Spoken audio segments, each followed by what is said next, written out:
Office, a couple of affairs. Some of you heard Chief Lanier and FBI Assistant Director Nick Junkin speak earlier today to give a summary of the events that occurred in the building behind me this morning. We had an individual enter the building and get into an altercation with the security guard. As a result of that altercation, the security guard was shot in the arm. He has been transported to the hospital. He's doing okay. Interviews of both the victim as well as witnesses in the building and outside the building continue.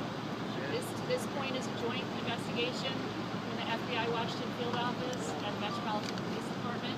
We are also working alongside the U.S. Attorney's Office. No charges have been filed, but the suspect is in custody at this point and being interviewed by the FBI. So the investigation continues. We don't really have too much further to say about the events, the details of the altercation, but we will work with the U.S. Attorney's Office to pursue prosecution and charges on this individual. Can you tell us a little bit about how the suspect was apprehended and how the wounded man actually helped in that? You know what, I can't get into the details of anything that was said or not said, but as Chief Lanier did say this morning, the security guard was a hero in this case, and he did an excellent job in stopping the gunman from getting any further into the building and from anyone else getting injured or shot by him. So, you know, I don't know the details of it, comment, but we do know there was an altercation and the security guard was shot, but the security guard did a phenomenal job and did above and beyond what he was supposed to do in the situation. What security guard there? You know, I don't know. Our evidence response team has just gotten inside the building to process the crime scene, and interviews still are ongoing with both the victim, the security guard who was shot, as well as witnesses and the employees that work in that building.